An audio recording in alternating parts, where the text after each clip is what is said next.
Good day mga boss, maraming salamat sa pagbisita sa ating YouTube channel at sa pag-click ng video ito. Ito nga po pala ang SLEX TR4 mula Batangas hanggang dito sa Quezon Province. At sa mga hindi pa po nakakilala sa akin, ako nga po pala si Ariel Motoshop. Dati po tayo nagagawa ng motor na ngayon ay nag-update na tayo dito sa SLEX TR4. Ito pong nakikita nyo ay yung update natin dito sa may Candelaria, Quezon. Diyan sa may parte ng Mangilag Norte, Candelaria, Quezon. At panoorin nyo mga boss itong sunod na video natin para makita nyo ang ating update. Ang direksyon nga pala natin ngayon ay pupunta ng Bicol o pupunta ng South.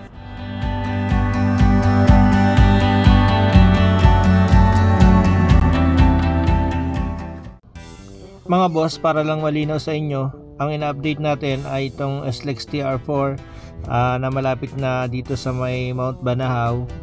Yan ay napakahaba niyan. Pag kayo tumingin dito sa kaliwa hanggang dito sa may Candelaria ay papunta po yan ng Maynila, dire-diretso po yan ng Santo Tomas, Batangas. At pagka tayo naman tumingin din sa kanan ay yan yung papunta ng Tayabas City, Quezon. At ang ating i-update ngayon ay dito sa may Sampaloc, Santo Cristo. Ito yung ating huling update dito sa may Concepcion Ono. Tapos ngayon ay pupunta tayo dito sa may Sampaloc, Santo Cristo. Yan ang ating i-update hanggang sa makarating tayo kung saan tayo makakarating. At itong kabilang ito ay ito na yung Sampaloc 2. Yan, Sampaloc 2, Sariaya, Quezon. At yan ang ating i-update mga boss. Sana po ay nagugustuhan nyo. At shoutout nga pala sa lahat ng mga malalapit dito sa lugar na ito. Minsan may nakikita ko na subscriber natin dito sa lugar na to. Maraming salamat po sa inyong pagsuporta at saka sa panonood ng ating mga ginagawang video. So ayan, napakahaba na po niyan hanggang dito sa may Balubal, hanggang dito sa may Gibanga, at dito sa may malapit na sa Tayabas, Quezon. Hanggang dito po yan.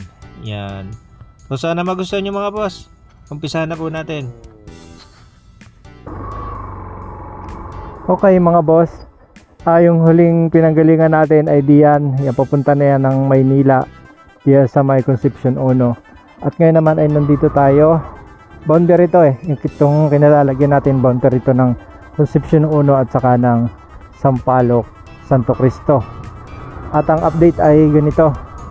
Makikita nyo sa ating kuha sa taas, sa himpapawid na ganito ang sitwasyon. Medyo mataas na rin ang tambak dito. Ko alam kung tataasan pa ang tambak dito o hindi na. Konti lang, di masyadong magtatataas. Gawa ng dito naman dito lang mataas sa kaliwa, pero dito sa kabilang side ay mababa. Kaya lang naman tinataas yan para pagka nag-ulan na nagbahaan ay hindi siya malubog. Dito naman sa lugar na to wala kang alalahanin na lumubog, basta't meron kang drainage na dadaanan ng tubig na galing diyan sa may Mount Banahaw. Kaya nang dito sa lugar na ito ay sagana sa tubig, kahit saan ka pumunta dito ay may tubig, lalo na diyan sa may Tayabas, unahan ng Sariaya. Basta't makalampas diyan sa may lagnas ng Sariaya ay sagana na dyan sa tubig. Buhay ang tubig dyan, galing dyan sa may Mount Banahaw. Ganda ng Mount Banahaw, kitang kita dito. Ayan woohoo, ganda. Parang sarap dito magpalipad ng drone wala na ang battery. Tinitipid ko ang battery ko. Dati nga nagbablog tayo diyan sa may mabatong yan. Naalala nyo? Yan, nagbablog tayo dyan. Kinuwento ko na din kung anong kwento niya mga batong yan. Ulitin ko ba? Bayo, sayang abandonado na. So nga pala mga boss, kung bago ka pa lang sa channel na to, kung bago ka pa lang sa channel na to, huwag mo kalimutan mag-subscribe at pindutin yung bell button dyan sa baba para ma-notify ka pagka tayo ay merong bagong video. Ganda ng Mount Banahaw. Sarap kunan ng video yun. Sarap panoorin. Makapunta kaya dyan? Doon lang ako nakarating doon sa may tabi na yung San Cristobal. Yung nasa kaliwang yung San Cristobal yun. Ito talaga ang Mount Banahaw. Ganda, no? Sarap panoorin.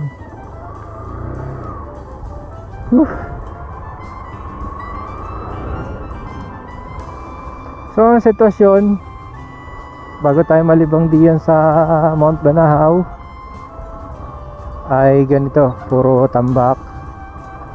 At ang klase namang ginagawa ngayon, gawa ng hindi dinadamo.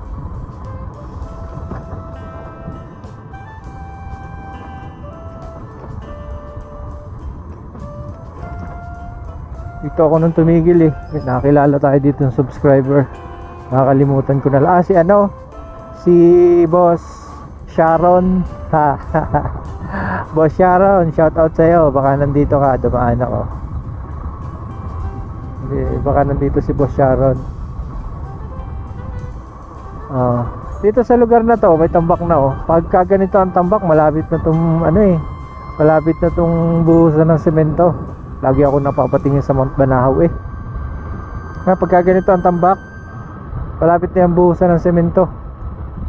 Buhangin Ganda. Ganda dito. Ito yung nakikita ng drone natin na parang sementado na. Pero ano lang siya. Tama. Titigil ako. Buhangin lang siya. Panambak na buhangin. Ganda dito. Habang ikaw ay nabiyahe papunta ng Bicol, ay busog na busog ka sa tanawin na makikita mo. Pabalik, papunta ng Bicol at pabalik, busog ang iyong mata sa mga tanawin dito sa expressway na to. Laki ng bato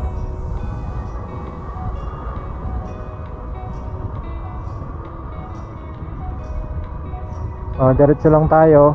Diyan sa may kabila may tatawiran tayong bangin. Nabot ba ito ng drone?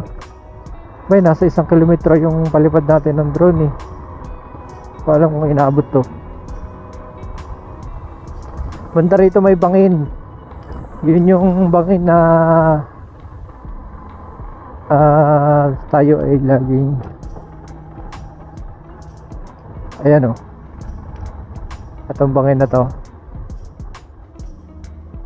Ito ng Mount Banahaw talaga dito ito nyo naman ganda. Langya.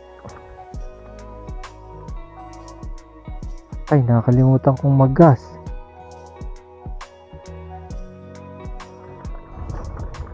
Diretso lang tayo. Andar pa yan. Meron akong reserve. Kaya pa yan, kaya pa. Ito yung sinasabi ko sa inyo na ang daan dito hindi maputik. Kaya nga lang mabato. Mabato. Tapos namamatay ang ating motor. Kailangan na ng linis nito, ng karburador. Tagal na rin itong hindi nalilinis, laging biyahe. Tapos hindi man lang nalilinisan.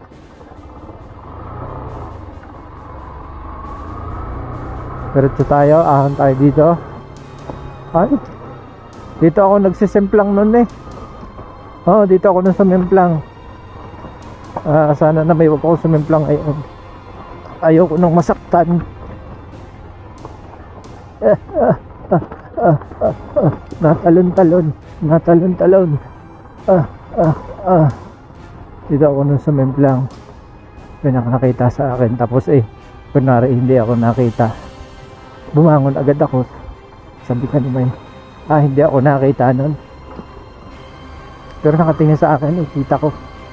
Ako sumimplang. Sampalok. Santo Cristo pa siguro to. Ang Sampalok. Dos ay banda-banda ron pa. Meron pang isang dito isang bangin pa. Yung kabila nun ng Sampaloc 2. Sampaloc 2. Dito na tayo dumaan.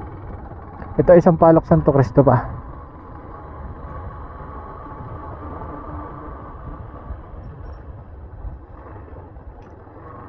Dinadaanan din naman ng ano eh, ng ano to, backhoe, bulldozer, parang backhoe. Pantay dito, bakit? Bang klase din. Check ko kaya kung ara isang Sampaloc Santo Cristo pa. Saglit lang mga boss ha. Check ko lang.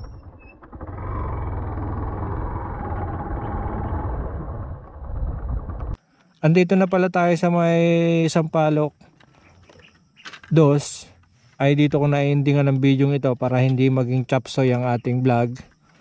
Sampaloc Santo Cristo lang dating haluan ng sunod para hindi siya maging chapsoy. Para pagka ginusto nyong i-search na Sampaloc 2 lang yung makahanap nyong vlog dito sa TR4.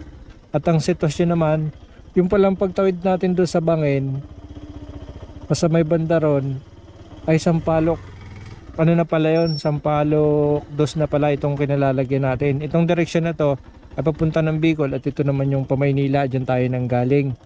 Nung lumusong tayo dun sa may bangin, sa kabila nun ay ano na pala yun, Sampaloc 2 na pala. Kaya ngayon babalik na tayo para hindi na tayo abutin ng ulan. Babalik na lang tayo diyan sa may Sampaloc Santo Cristo. Kaya yan, susunod pwede natin balikan yan para hindi maghalo-halo ang ating vlog. Ang laki lampas natin, no? Sa may banda pa ron tayo galing sa may bangin. Kaya dito ko na-endingan ang video ito mga boss. Maraming salamat sa panonood at kita-kita tayo sa susunod na video. Hindi ko na tinuloy dahil una ay wala na tayong battery. Kaya pa ba mag-record? Wala na tayong battery. Tapos uulanin na tayo. Para tayo ay makaiwas sa aberya, tayo ay babalik na. Ako lang pala. Ito yung dinaanan natin kanina. Ay siya mga boss, maraming salamat sa panonood ng ng video ito. Kung bago ka pa lang sa channel na to, ay huwag kalimutan mag-subscribe. Pindutin yung bell button dyan sa baba para ma-notify ka pagka tayo ay mayroong bagong video. Okay na to, diretso na tayo. Maraming salamat at kita-kita tayo sa susunod na video.